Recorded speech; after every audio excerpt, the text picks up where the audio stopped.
很多人到冬天呢就喜欢去泡温泉，我以前也是这样子，但是自从我知道2件事情之后呢，我就没有那么喜欢泡温泉了。你们泡温泉的时候有没有想过，就是温泉的水为什么是热的啊？我以前就琢磨这个问题，但是一直没搞明白啊。你说如果说那个温泉在火山旁边吧，地下有熔岩吧，像日本啊很多地方，那是热的也讲得通，对吧？因为那个熔岩嘛，它本来就是很热，然后把那个水给加热了。但是我们泡的温泉基本上都跟熔岩没什么关系啊，旁边也没有任何的火山，不要说活火山，死火山都没有。那地下水怎么会是热的呢？后来我终于就搞明白了，因为啊这些水啊，它流过了一些石头，这些石头是热的。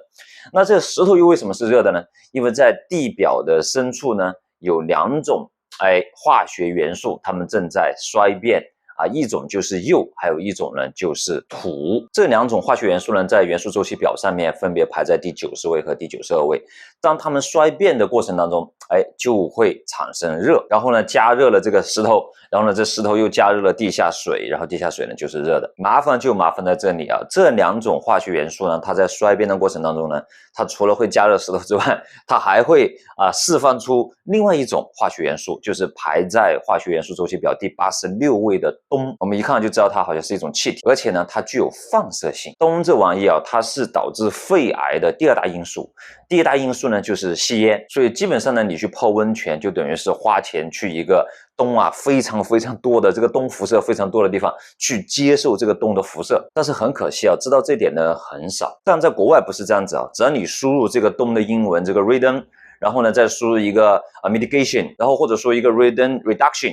就是把这个氡给降低的这么一个关键词，然后你去搜索，你就会发现可以搜索到很多相关方面的信息，甚至能够搜到很多提供这种给你把氡的这种元素给降低的服务，都是收费的服务。而且你也能够搜索到这种氡的探测器只要把它去探测一下，就知道了你所居住的地方或者你去的场所它的氡含量高不高。一旦氡超标呢，这种辐射呢就会对人体产生伤害。所以这就让我必须要做这样一个节目，要让大家知道这样一个健康的知识。至于很多人觉得这个温泉呢，它有很多什么矿物质对身体很好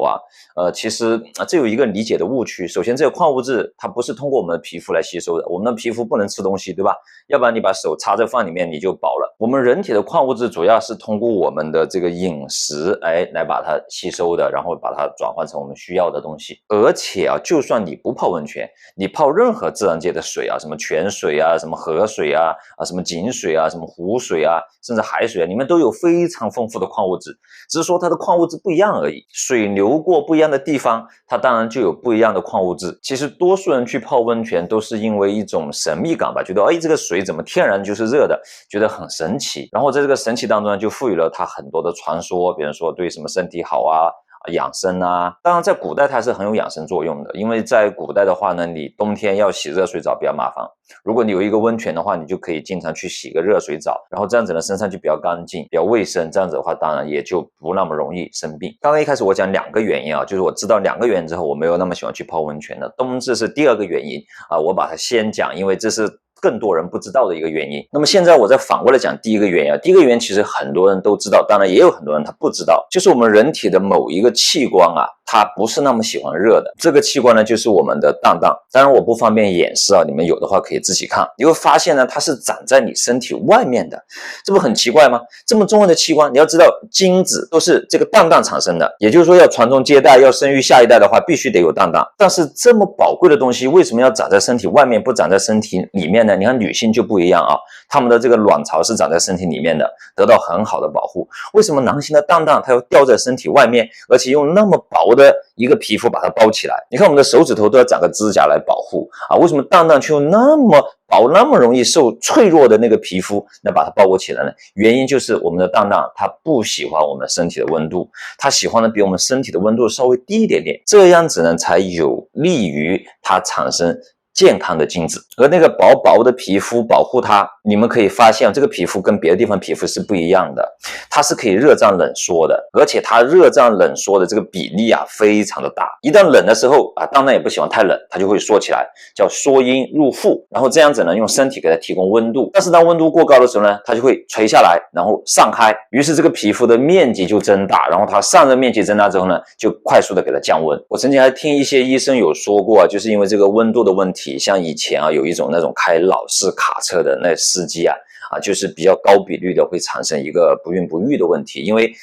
那时候老式的卡车又没有空调嘛，它那个座位啊是很热的，那个发动机传导上来会从那个座位把那个热量给传导上来，所以它长期的开这个卡车呢，淡淡的老是温度过高。那么就影响到了生育。当然了，如果是已经生了小孩或者决定不再要小孩的人呢，这个是无所谓。但是对于一些还没有生还很年轻，甚至还是很小的小孩子，对吧？跟着父母去的，那就比较无辜了。因为小孩子不懂嘛，看到温泉很喜欢，而且一泡一泡很久，而且很多温泉呢都会建得很漂亮，然后呢也还有很多配合一些小孩的玩乐设施，甚至小孩又会叫大人经常带着去。当然觉得你泡温泉可以吸收什么矿物质然后对身体好也会经常带着去。当我知道这个淡淡跟温度的关系之后呢，我泡温泉呢，基本上我去了之后就不会泡很久我只会一个池子里面可能待个2-3分钟最多了封顶了，然后我就会出来，然后让自己冷却一下，然后可能换个池子再泡一会儿。但是后来呢，我又知道了前面这样的一个信息，就是呢，温泉它这个整个场所其实都是一个大的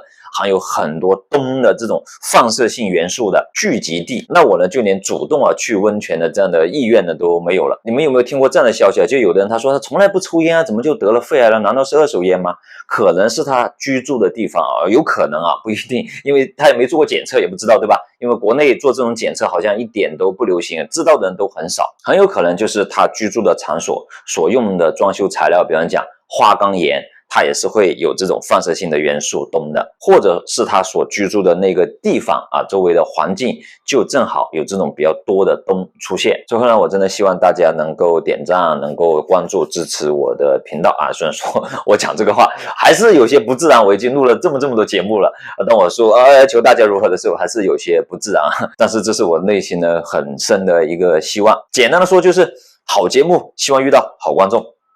再见。